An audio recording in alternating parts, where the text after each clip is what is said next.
Happy Thursday. Thanks everyone for bearing with me the last couple days. It's been tough trying to get back in the salad. Get back in the salad again. And what better way than continue on from where we were leaving off with Dune Adventures in the Imperium, as we discussed at the end of the last stream, which I guess was on Monday. We were going to get into planned character creation, so that's where we will start. Let's get on. Let's keep on keeping on. Okay. Go. Whoops. No, not that. There we go. All right. First of all, we get a summary here, which I like.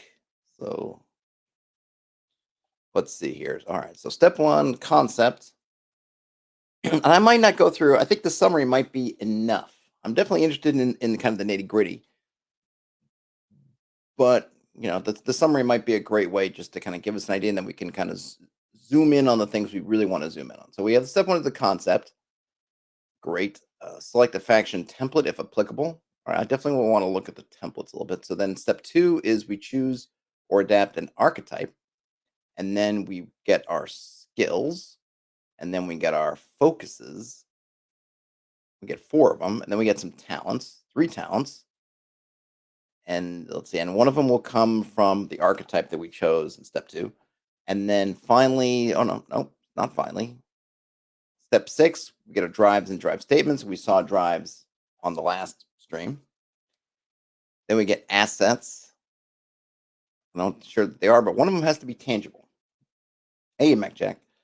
And then step 8, we get some finishing touches. Okay, so what are the archetypes here? No, sorry. First of all, the faction characters and templates. All right, let's see. What are we getting here? Okay, so I see. So I guess if we choose to play a character who belongs to a template, or sorry, belongs to a faction, we can use a template. Let's see. So if you opt to play a faction character, the following additional rules apply. These are summarized in a template for each faction option. First, the character has an additional bonus trait. The character then selects an archetype. And then finally, the template has at least one mandatory talent. All right, so you get a couple things. You kind of get focused a little bit. So seems like you have the choice of being very just kind of open-ended, whatever you want, or if you want to be part of a faction, the faction kind of focuses your character a bit, which makes sense, right? So here we have an example. Claire and her group are creating characters who will all be agents of House Malay. Claire likes the idea of playing a Bene Gesserit sister, but doesn't want to be too tied to the sisterhood. So she decides to play a noblewoman who was trained by the sisterhood as a girl. Her character, Kara, will be a deadly fighter, but also one of the potential heirs to House Malay. All right, so that's her concept. Now that she has a concept, Claire needs to choose a professional trait for Kara, and she picks noble. While Kara is a noblewoman, her Bene Gesserit training means she needs to choose the faction template for Bene Gesserit. Claire records the bonus trait Bene Gesserit and notes that she will have to pick the talent Prana Bindu conditioning at some point. Okay. So it looks like you're not tied, or I guess you get to choose as part of your concept basically how closely you want to work with a faction, because clearly in this example, she's picking the Bene Gesserit template, but her concept doesn't mean her. She's also specifying in her concept that she is not particularly close to the Bene Gesserit, but she was trained by them. So that's kind of cool. So you can pick some different things, but you don't, I guess as part of your concept, you can decide how do you want to be someone who's very active and really a true believer in, say, the Bene Gesserit, or were you, like in this case, trained as a child, but maybe you washed your hands of it a bit, or you become disillusioned, or other things have taken more importance. Kind of like Jessica in Dune, right? She was trained Bene Gesserit, or was a Bene Gesserit operative, but her love for the Duke overrode her feelings, her ties to the Bene Gesserit. So when it came down to it, she chose her family over the sisterhood. All right, so let's see some of these templates. I'm not going to go through these in particular depth unless it seems necessary. So for the sisterhood, you get the Bene Gesserit trait, and the archetypes they suggest are analyst, athlete, courtier, empath, envoy, infiltrator, protector, scholar, spy, and warrior. So these feel very much kind of like careers, or, hey, like if you were going to look at the Bene Gesserit and say, what kind of stuff did the Bene Gesserits do? I think this is a good list. Right? Oh, Bene Gesserits, they were analysts. Could be an athlete, courtiers for sure, empaths for sure, envoys for sure, definitely infiltrators, also protectors, scholars, spies, right? So it all makes sense in terms of what if you want to think about it, like what did the members of this faction kind of tend to specialize in or just do? And then you have to take the prana bindu conditioning, which makes sense. I think that's kind of where all their skills come from. We also have another faction here, the Fremen. They get the trait of Fremen. The archetypes suggested are athlete, duelist, infiltrator, protector, scout, sergeant, warrior, and their mandatory talents are at least one of the following. So you get to pick: dedication, driven, master at arms, rapid recovery, resilience, battle, subtle step, the reason I fight, any of which may be taken in place of any other talent choice. Okay. I wonder if this is suggesting that they're Fremen in other places of the universe. Because something I don't know how it worked. We don't seem to know, and someone who has a deeper knowledge of the books than I am, but I don't ever really get the sense of outside of when they're. And I guess it's going to depend on what era you're in too, obviously. Because if it's post the jihad, then presumably there might be Fremen scattered all over the place. But prior to that, I never got the sense that the Fremen actually ever left Arrakis. But there's always an exception to the rule. Somebody who decided they wanted a different life. They wanted to see a world of water like Caladan. I don't know. And this is just some pretty delicious coffee I got from Number 6 Depot. Shout out to Number 6 Depot for the working man. I might do something on the other channel, my other little personal channel that I don't really use very much, which I need to do better with on some coffee stuff, but I'll save that for another stream or video. Okay. Next faction, we have Mentats. Seems like the additional trait is just the name of the faction, so I might just skip that.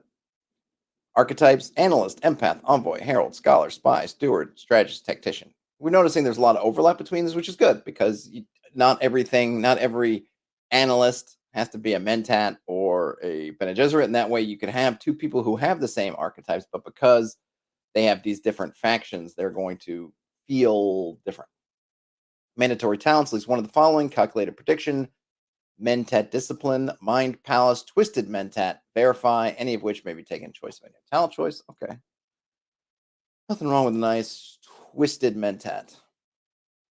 Okay, we could be an agent of the Spacing Guild. Archetypes: analyst, courtier, envoy, messenger, scholar, scout, smuggler, spy, or strategist, and their mandatory talent is guildsman. And then Sook Doctor. Their archetypes: analyst, commander, courtier, herald, scholar, or steward, and their mandatory talent is the Imperial conditioning. Which did anything ever come out? What happened? Because we know that it was broken that one time in Dune.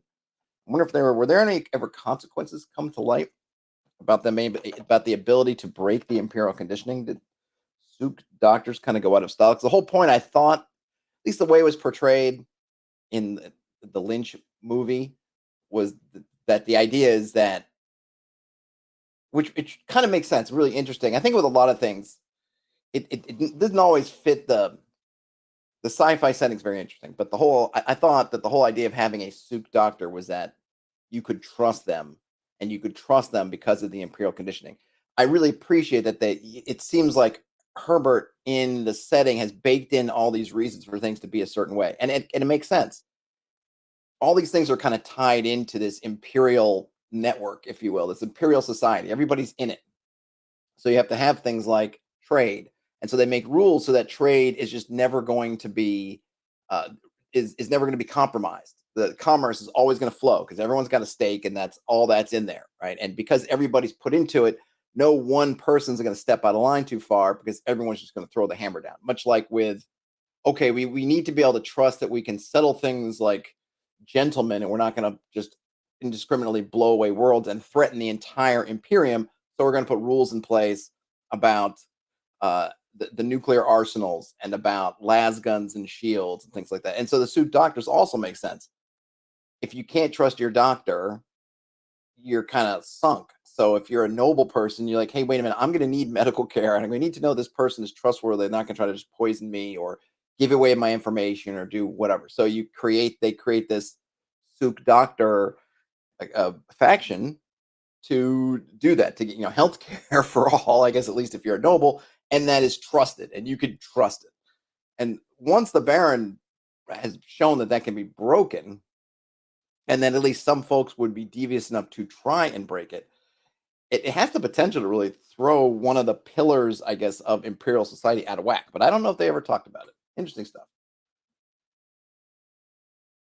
MechJack says, with the stratified society of Dune, this is one of the only games where I feel like classes are appropriate. Oh, that's interesting. I like classes, but you have to think about it. Classes aren't just about the society. It can be. And there's a whole argument whether classes should be, and I forget the word that gets thrown around, but basically should be sort of the thing that you're doing, your career, or is it an approach?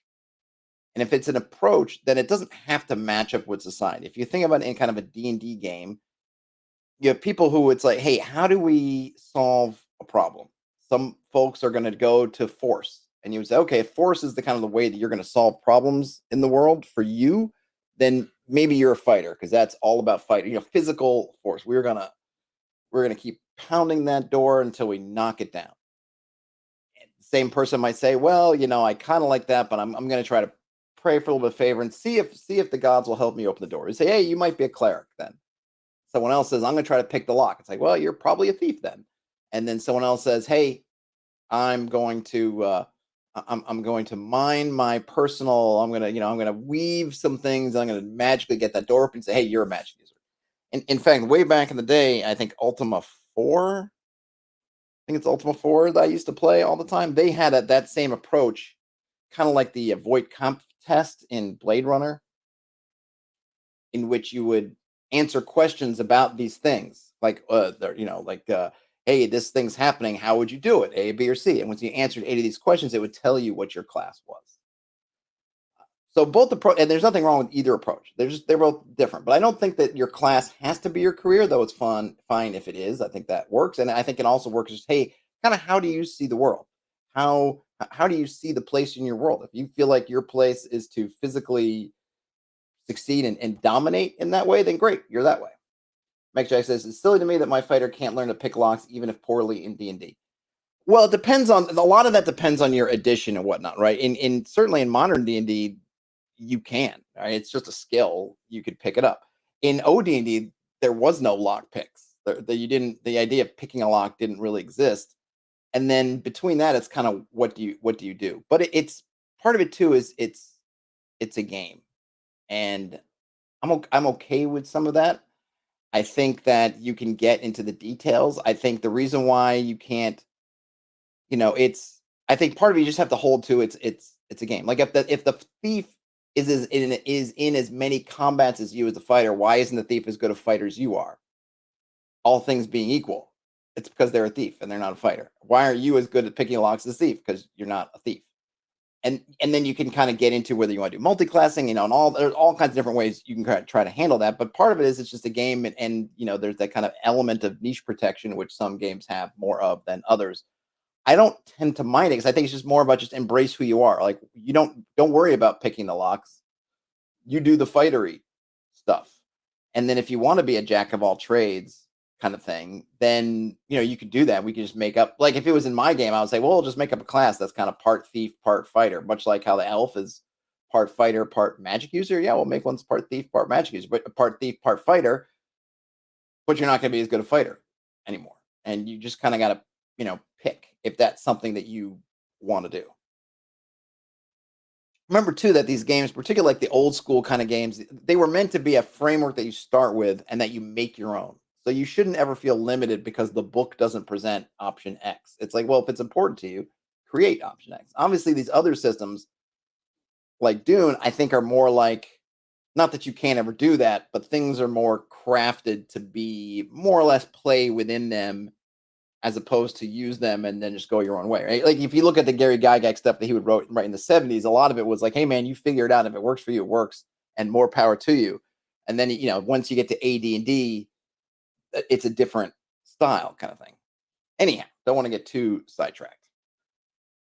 But, I get it. Some folks love classes. Some folks don't like classes. Certainly, I think in this game, the way they're handling, and I'm not even sure yet, right here, we're at the faction stage, which is it your class? I'm not even sure. It's like you're collecting a bunch of elements about your character and putting them together, which I think is very cool.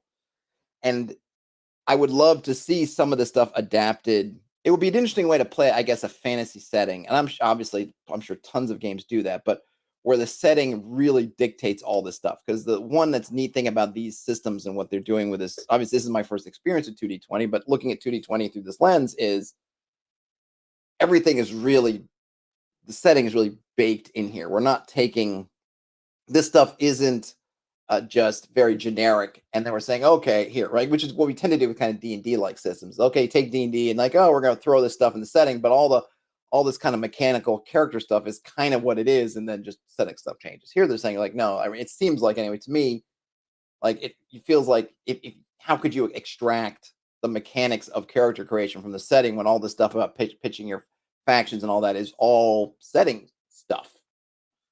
Okay, now we pick our archetype. Each archetype gives you a trait, some skills, some focuses, and some talents. And the example is Claire looks through the suggested archetypes for Bene Gesserit, but decides to pick Commander as Kara's archetype instead. She likes the idea of Kara as a social character with fighting skills.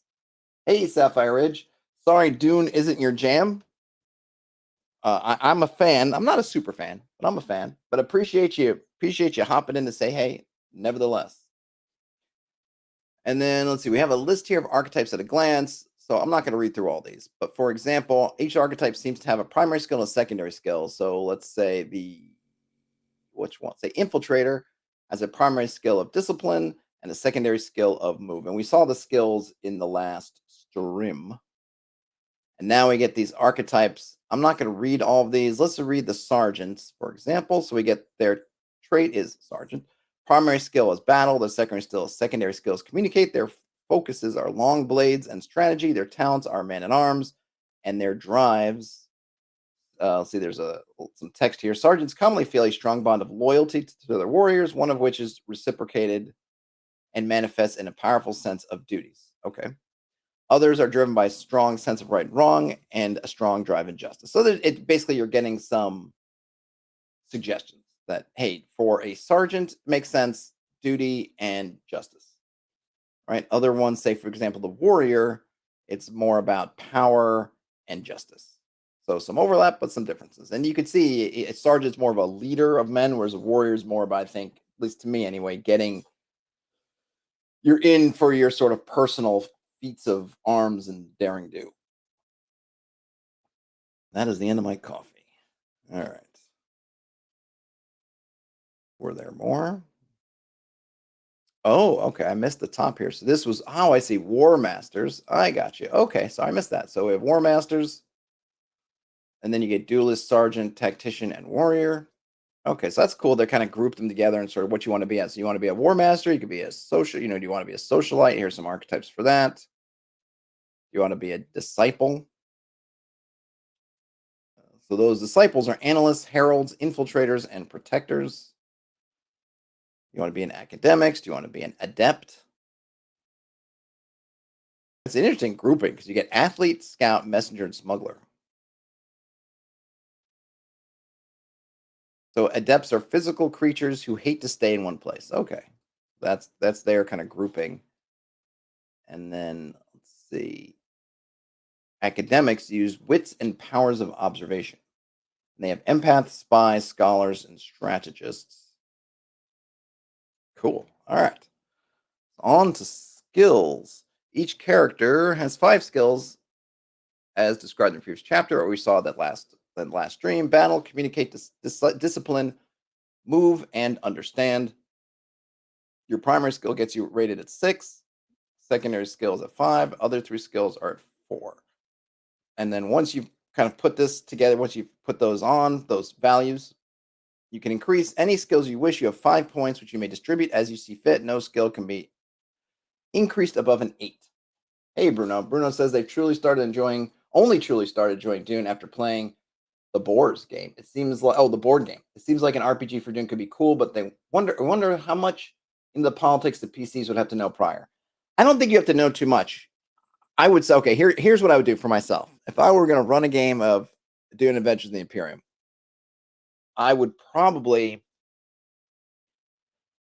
maybe work with the players in terms of sessions here. So in this case, okay, let's look what we've done in the book so far, right? So we created, or we're using the example. I'm going to use the we referring to the example that they've been showing us. We created a house, and now we're going through this chapter where we are creating our characters who are going to operate for that house. Probably as part of the house discussion, we'll get into at least a little bit some of the politics, or at least some of the politics that the house is privy to, which will be limited to. Remember, part of the creating the house was basically where in the, say, the power level, what power level this house has. Is it a minor house? Is it sort of a new minor house, a minor house, a major house, or like a really strong major house, or a really powerful major house? So wherever you are in that spectrum, you'll get some of the politics. And whatever's known, like I don't think it's any big secret that House Atreides and House Harkonnen or Harkonnen, whatever, don't get along. I don't think that's some kind of super secret information only the GM would know. There might be details in there, or there will be details in there, let's say, that the characters would know, like that the Harkonnens had managed to undermine the Imperial conditioning of the Suk Doctor, whatever, all this other stuff that they're getting Sardaukar support from the Emperor, blah blah blah, all that kind of stuff obviously would be unknown. But then you're going to have your initial or your adventures, whatever your campaign is, and over that first, really over through every adventure, the politics can start to kind of come in. And part of the house was creating your enemies and who do you like, so you have some of that already.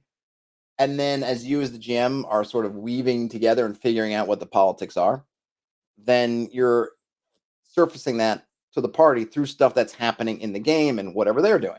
And then depending on what characters the players are playing and what their interests are, maybe they'll be more, in a sense, operatives that are sent out on kind of missions. Maybe they're going to be setting the missions themselves. Whatever it is, you can feed it out.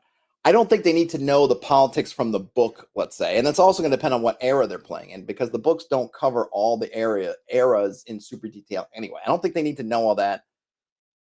And especially if they're creating their own houses. If they're not playing as the Harkonnens, the Atreides, or I guess the House Carino, which is the Emperor's house, then they're not directly involved with it anyway. In terms of even the Dune book number 1, hey, Terrence, the great houses come in at the end and they just kind of watch. So they're not even direct. I mean, they are affected by it because obviously at the end of Dune, it's sort of like the fate of the Imperium is kind of in the balance, sort of thing, right? But they're not directly involved. So I wouldn't worry over much about, oh my gosh, my players don't know Dune inside and out. Can they play this game? I think you'll be fine.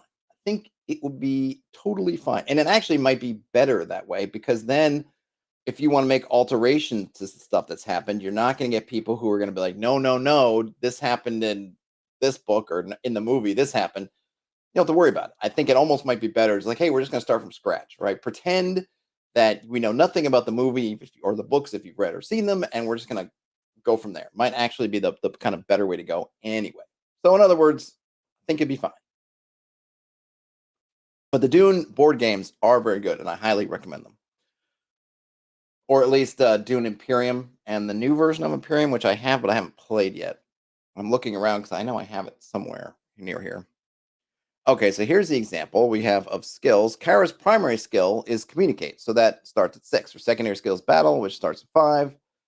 Claire decides to put an extra point in each of her other skills to bring them all up to 5, leaving her with 2 left. While she'd like better communicate, she decides to balance things out with her combat skills and adds the final 2 points to battle and move. This gives her battle 6, communicate 6, discipline 5, move 6, understand 5. Oh, right. On to focuses. A starting player character has 4 focuses representing areas of expertise and specialization beyond their broad skills. These focuses will be associated with a single skill, which represents the skill, we're using the word skill a lot, which represents a skill which will use that focus most often. But any focus can be used with any skill if it applies appropriately to the action in question. All right, and here's one. However, a focus of gladiatorial dueling is going to be used with battle more often than with understand, for example. Okay, that makes sense, right? You're going to pick a focus of your skill. They're not absolutely tied together, but you're more likely, but there's going to be one skill that it's kind of focused more than others. So if you pick a focus of battle to gladiatorial dueling, you're probably most likely going to use with battle, but there might be something else. I can imagine move, maybe something else that would come up that you could apply it to. So it's a little bit interesting. There's sort of a weak, I would say weak, kind of in sort of the sense that it can be detached or it can move around, but has a primary skill it's attached to, but it's not super strict. That makes sense. Let's see the example. Claire likes both of the focuses listed for commander, inspiration and leadership, and picks inspiration for her communicate focus. However, she wants something more direct for her battle focus, so instead she picks short blades, representing her training among the House Malay assassins. For her third pick, she wants something that will help in house negotiations and takes diplomacy as a communicate focus. For her final pick, she decides that Bene Gesserit taught her how to move unseen and take stealth as a move pick. All right, does that make sense? I think so. On to talents. A starting player character has 3 talents representing special abilities, advanced techniques, and other significant benefits. These are abilities which define a character, helping them to stand out and feel special. Your chosen archetype will provide a single talent, and it will suggest several options which are appropriately thematic for that archetype. You may choose a different talent if you wish. At least one of your talents should relate to your chosen archetype in some way. All right. Do we have an example of archetypes? Those are drives. All right. So I guess I got to read more here. Let's see. Once you've selected that first talent, you may select 2 other talents. These talents may be selected freely. Okay. I get that. Mentat talents can only be taken by mentats, so on and so forth. All right. We have a table about drives, but I think that's actually, it's here in this column. But I'm guessing it actually applies to the next section on drive, so I'm going to skip the table for the moment. All right, for her first pick, Claire must take Pranabindu conditioning, as she has the Bene Gesserit training. Her other 2 picks can be anything she likes. As she has access to the Bene Gesserit talents, she opts for hyper-awareness, as the Sisterhood taught her how to observe. As a mixture of her time with the Sisterhood and her training in the nobility, she takes Masterful Innuendo as her third pick. All right, so pretty easy. We don't know yet what those do. It doesn't look like they have numbers attached to them. So I guess we'll have to wait and see how they're used. Now we have drives. Every character has 5 drives: duty, faith, justice, power, and truth, which are described in the previous chapter. And we saw that last week, or not last week, last stream. These are rated between 4 and 8, representing how important that drive is to the character, with 8 being the most important, 4 something the character cares a little about. And then we have some meanings behind the drive ratings. So if the drive rating is 8, it's your first importance. It's got 8. It's the single most important thing. And then it's kind of down from there. Finally, if it's at 4, you care very little about this thing. All right, so now you have to rank the 5 drives. So we went over what they kind of mean. I really want to see how they're mechanized. I'm not sure we're going to get that quite yet, because I still don't know how these rated. I know you do something like you add the rating to something to do the dice, but I'm not super clear how that works. In any case, the example here, Claire chooses faith and duty. Faith 8, duty 7, power 6, truth 5, and justice 4.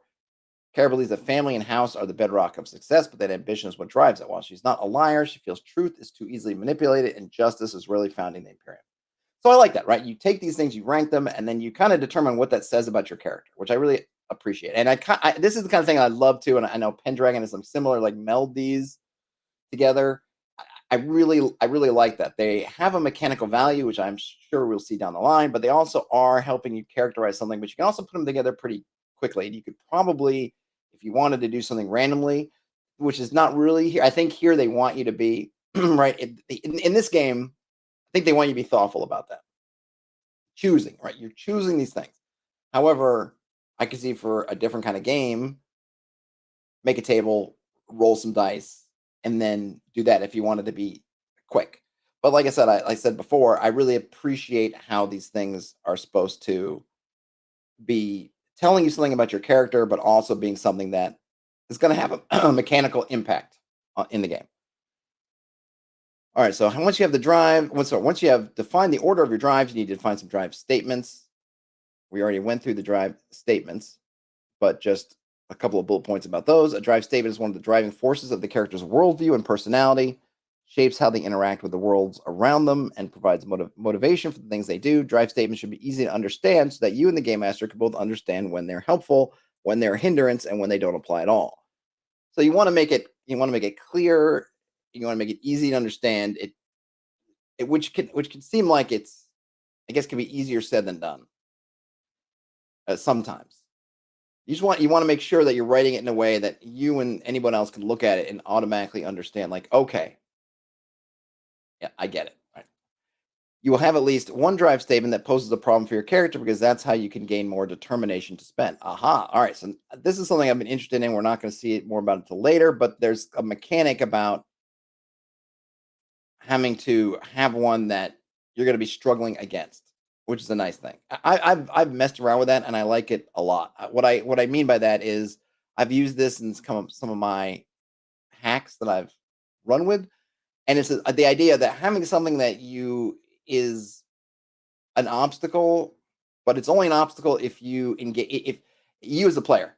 So you have something. Let's say you had a thing like, I am a, what would be one, like, I will not tell a lie. Like, I believe strongly and always tell the truth. That's a bad thing, or not a bad thing. It's a constraint on your behavior.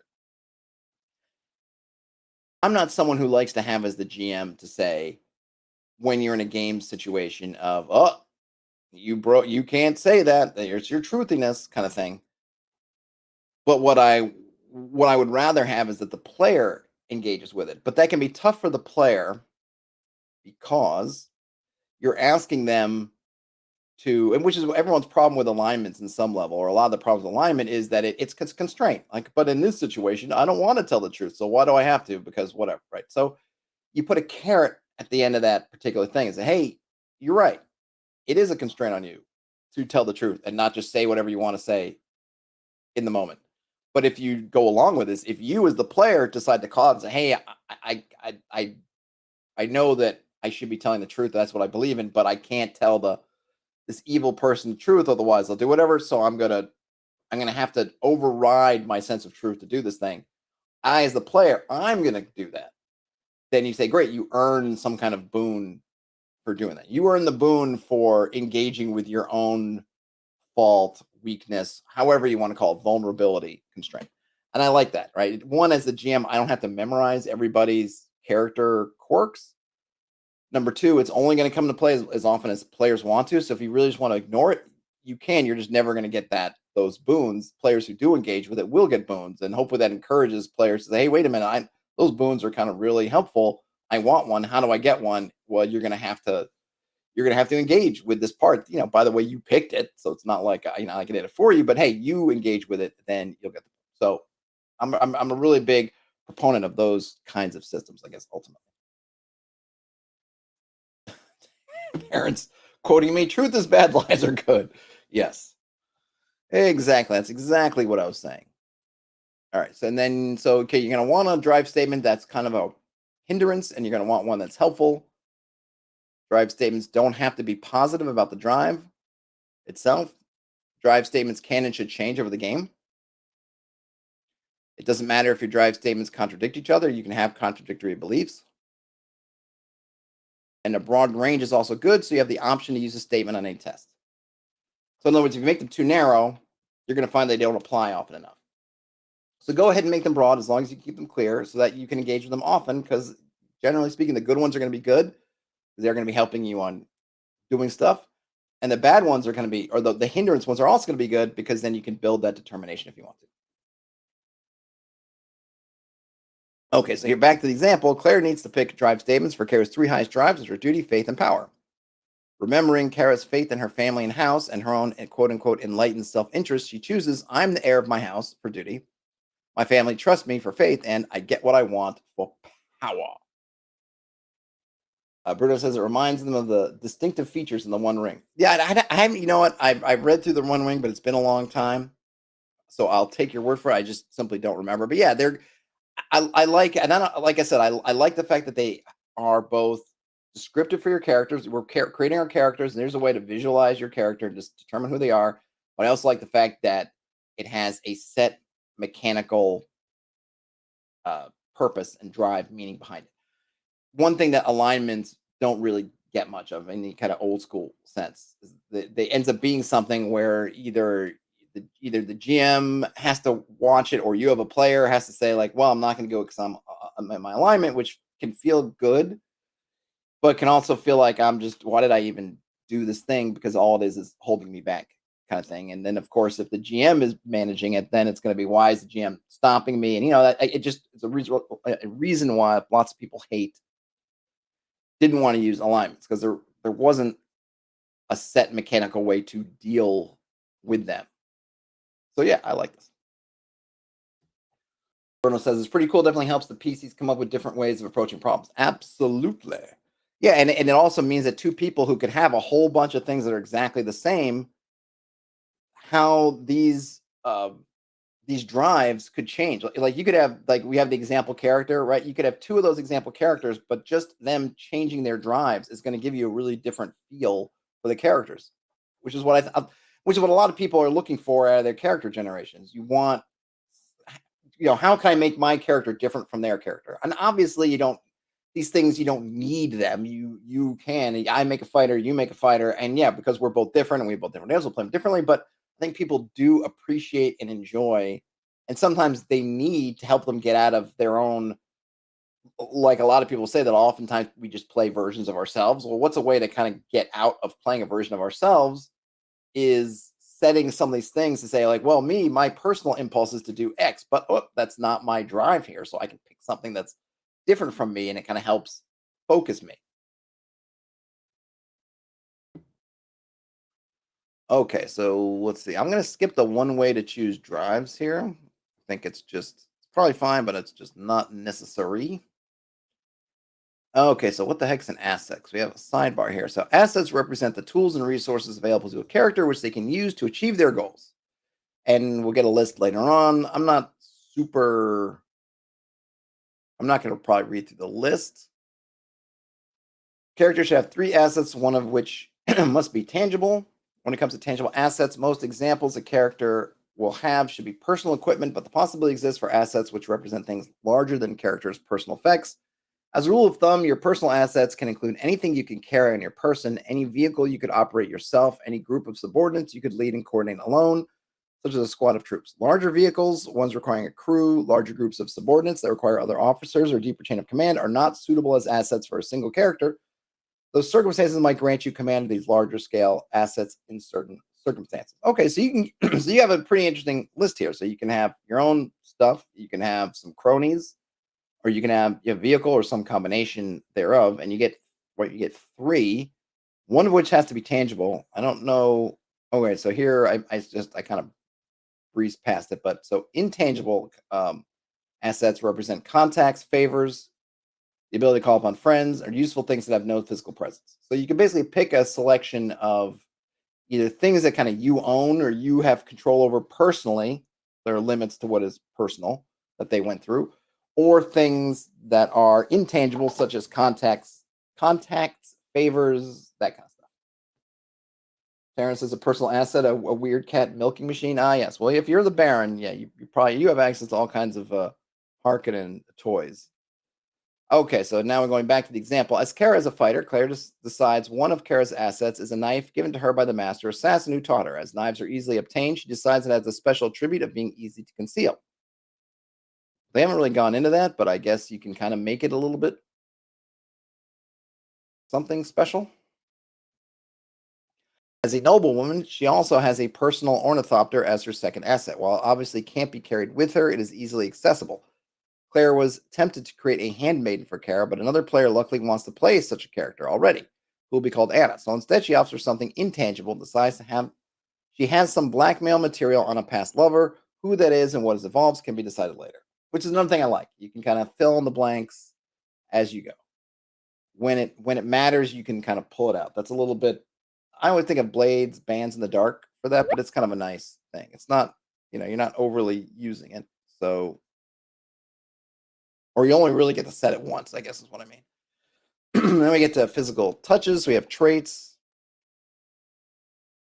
This is her reputation, right? The reputation reflects how they're regarded by others. So you have all the stuff that's your internal stuff, and then it's like, well, what do people think of you? That's another nice thing I think I would like to add to kind of character generation stuff is what do people, what's your rep right now out there, which is kind of different than a lot of things have kind of you build up I don't know, your sort of fame, popularity, but this is just sort of not how well known you are, but the extent that anybody knows you. Like, what do they know you for? Just they may not know you a lot, but they might heard of you and they know kind of one thing. Like, oh, and in her case, she picks honorable. Like, oh yeah, she's good for it, right? That's I don't know her too much, but the rep is she's good for it. Great. Let's see. Okay, ambition. Each character has an ambition, which guides their long-term actions. A character who takes steps to achieve their ambitions will become more capable, more influential, and generally more effective. During character creation, your character's ambition should be based on their highest rated drive. Okay, so and we have some ambitions. So duty ambitions are about service or to a cause. Faith ambitions are zealous crusades. Justice ambitions are driven by a sense of fairness or balance. Power ambitions are about gaining influence or status. And truth ambitions often are about uncovering knowledge or revealing secrets.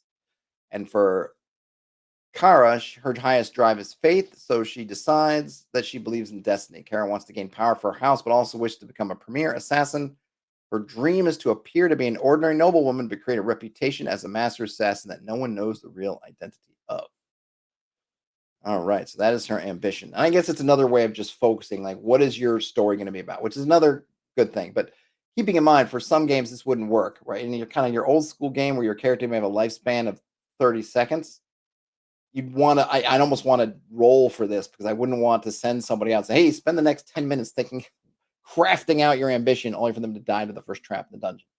But for a game like this, that presumably that's not the case, then I think you can play with more of an idea of like some grand destiny. You may not reach it, but you're going to have an opportunity to get there, right? I think that the smaller or the shorter your potential lifespan, practical lifespan in the game, probably the less time you want to spend doing on those. But it is a nice kind of characterization thing to have, kind of focusing, right? That idea that I think a lot of folks sometimes get stuck with is kind of like, well, why am I here? What is my character doing here?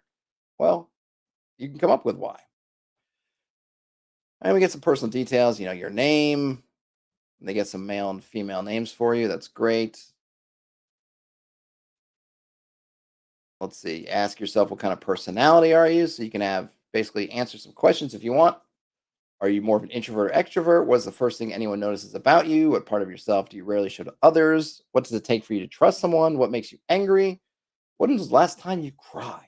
So those are, I can tell you my last time, and it was not very long ago, unfortunately. Those are good questions. It's kind of more, again, like they said, finishing touches. We get some appearance stuff, some relationship stuff. And then here, wrapping up for our example character, Cara Malay is an average-looking woman in her early 20s. She has a natural grace developed from her exceptional fighting skills. She doesn't often say very much, preferring to watch those around her first. She dresses well in the fashions of court, but doesn't try to stand out. She's utterly dedicated to her family, but also considers anything that benefits her to benefit the house. While she is dedicated to her friends, she would sacrifice almost anything to advance her house. All right. What is next? And then, we get a character sheet. We get a character sheet for her. So finishing it off, she's a commander. Her drives are 7, duty 7, faith 8, justice 4, power 6, truth 5. Her statements are, I'm the heir of my house. My family trusts me and I get what I want. Her skills are battle 6, communicate 6, discipline 5, move 6, understand 5. Focuses are short blades for battle, diplomacy and inspiration for communicate, and stealth for move. Her traits are noble, honorable, and Bene Gesserit. Her ambition is to become a secret master assassin, which is tied to faith. Her talents are hyper awareness, masterful innuendo, prana bindu conditioning, and her starting assets are blackmail, evidence, a concealable knife, and a personal ornithopter. Wop, wop, wop, wop, wop, wop, wop, wop. Well, I always thought ornithopters were cool and don't get used enough in sci-fi games. Okay, so we're all looking around the talents. I'm not going to go super much into talents. Maybe read one. Let me see. What's a good? Oh, let's look at hyper awareness because that was one that the example picked. So the hyper awareness talents says Your training has honed your awareness to an incredible degree, allowing you to notice details too small for others to perceive. Armed with these insights, you can uncover secrets and truths that others may be oblivious to. Whenever you spend momentum to obtain information about your current situation, your current location, or a person you can currently observe, you may ask 2 questions for the first point of momentum spent. Further, the limits of what others would be able to notice do not apply to you for any questions. All right, so we have sort of we it looks like the what we're getting here is a general, just in a sense, the kind of the fluffy. Okay, this is kind of what it is, just in the fiction. But then what is, and then here below we get the mechanical part, was when you spend momentum, which we don't really know too much about yet. It was in your example play, but other than that, we don't know too much. So if you're doing an action, obtain information, and you spend momentum, and we have some limits about what you can, what this obtain information question is about. You can ask 2 questions for the first point. So you spend 1 point of momentum and you get 2 questions. I guess maybe normally you'd only get one. I'm not sure how that would work, but we don't know yet. But not only that, so you get basically a bonus question for that first point of momentum. So you spend 8, I don't know. I'm going to spend 8 momentum. You don't get 16 questions, but at least for that first one, you get a bonus question. And then you can ask questions that maybe the GM, if somebody else were asking a question about something, they feel like there's no way for you to discern that, but that's not for you because you're a Bene Gesserit and you got more, you know more, or you see more.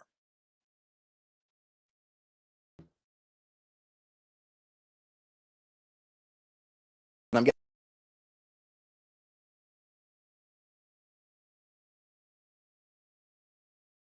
so like I said, I'm gonna skip over all of them, but I think we kind of see what they're doing. They seem pretty cool to me. Creation in play. Oh yeah, this is that other method. So we went through the method of doing everything up front. And now I'm going to skip over, I think, creation and play for the most part. But it's going to be the same as what we did, but it's going to be more. Um, the idea here is that you're only going to do a few things, and then you're going to fill in things as you go. So I think conceptually all the stuff's going to be there, but you're, instead of doing everything, you're going to kind of build the scaffolding, leaving in those blanks. You can fill them while you play, which I like. Right? I think is good.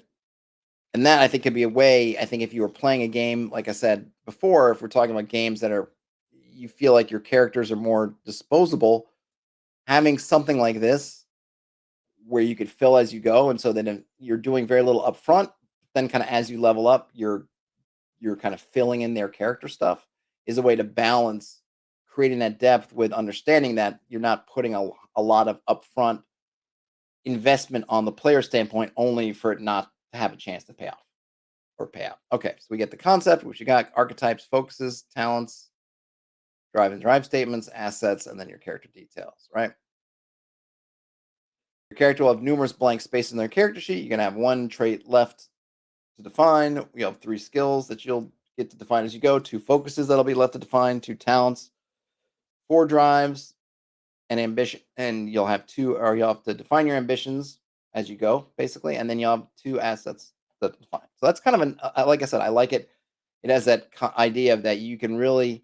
I mean, I know ideally you're going to know the game you're playing before you play it, but sometimes you don't know, or sometimes not communicated very well. Or sometimes just things change, and this way it gives you some flexibility that you don't lock yourself into a whole character concept, and then as you're playing, realize that, oh wait, we're playing this whole other kind of game, and I built a character that's really different. So you can give yourself some wiggle room to be like, hey, you know what? This is kind of loose, loose, loose, loose. All right, so this is over. Oh, right. Okay. Supporting characters are less detailed and created in a less involved manner than main characters. They are not permanently owned by a single player. Instead, supporting characters are created as when circumstances require in the game. So kind of like you're thinking about your sort of your kind of retainer types, hirelings, but you can create them and kind of jump into them to play. So I'm probably gonna skip, if I don't know how big a section this is, but I'm not gonna spend too much time on it.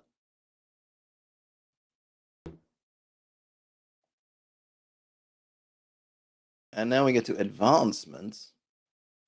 All right. I probably won't spend a whole bunch of time on the advancement stuff. I do like that. I have to say this is nice. This summary of what you're getting going to get into here. Because for my purposes, I could just read this and be like, okay, we kind of get it, and we can sort of move past it. Or, ooh, this is really going to need more, or I want to kind of delve into it more. So in any case, during adventure, you can gain advancement points in a couple ways. You can gain them from facing difficult situations, making mistakes, and suffering consequences of actions. Failure is harsh teacher. Okay, so failure, trying to do difficult things and failing, is a way to advance. They call that adversity.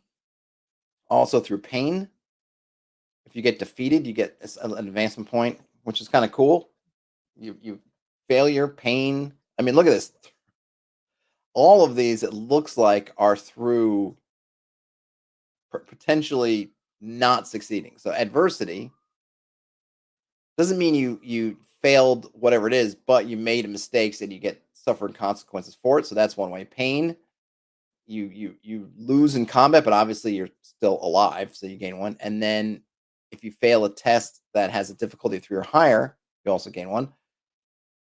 And then if the GM spends a bunch of threat, you gain one. And we don't know the threat. We don't really know much about any of these mechanics yet, but it's neat to see that this is definitely, and I've seen this, not the first game. I've seen this idea that it's not the successes that help you get better. It's actually the trying and failing stuff,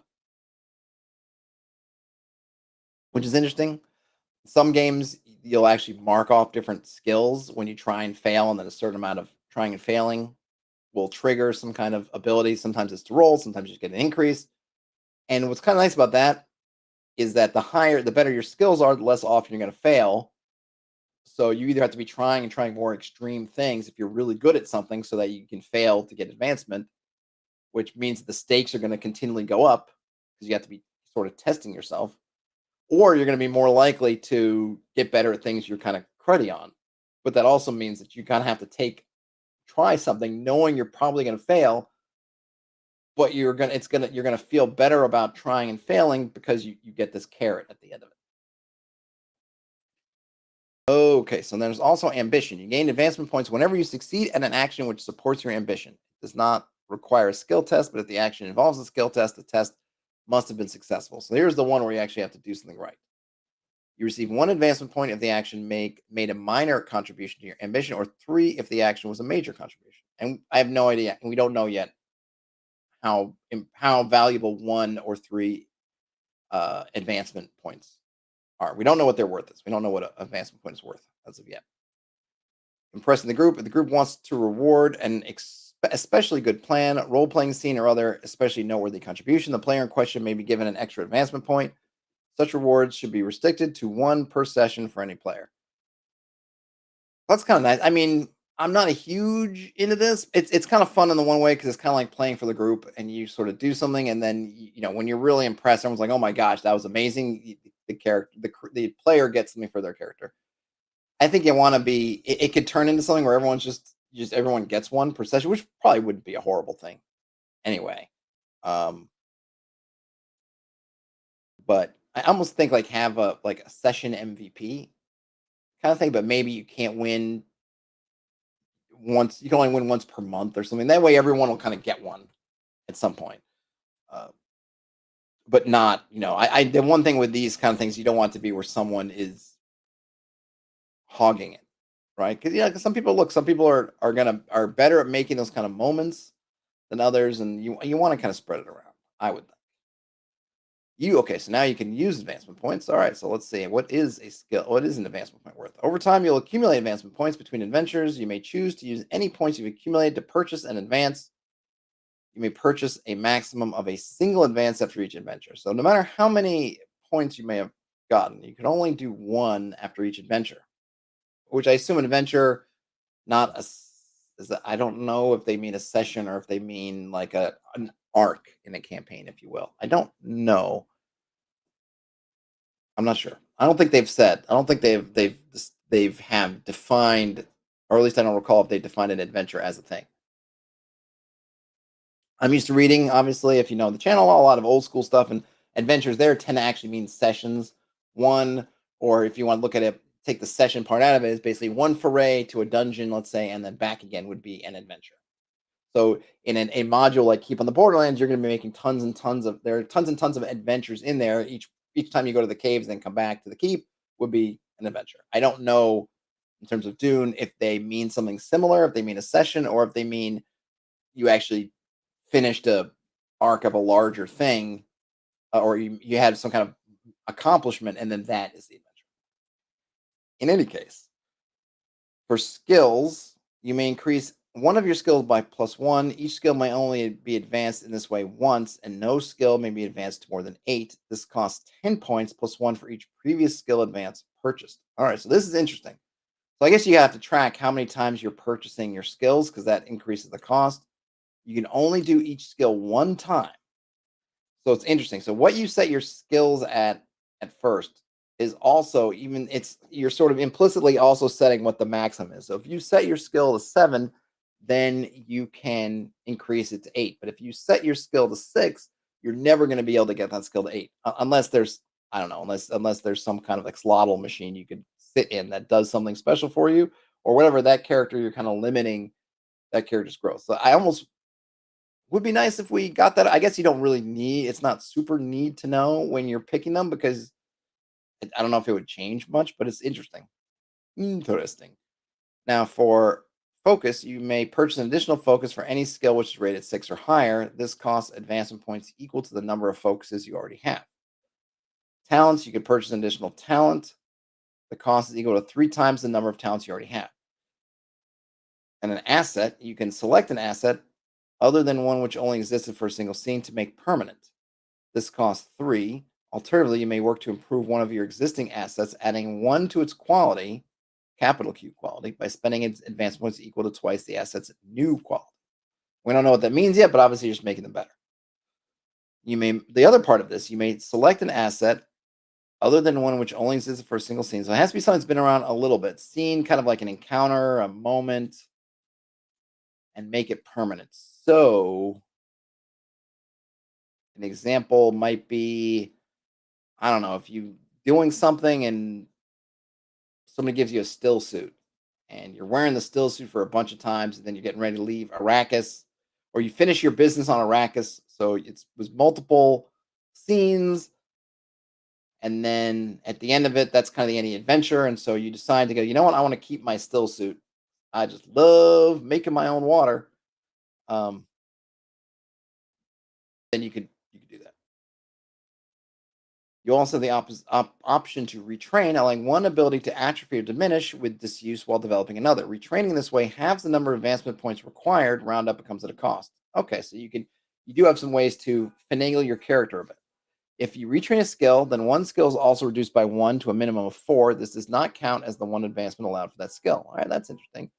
If you retrain a focus, then you must remove a single focus you already possess, which I think is just you're just swapping them out, which seems like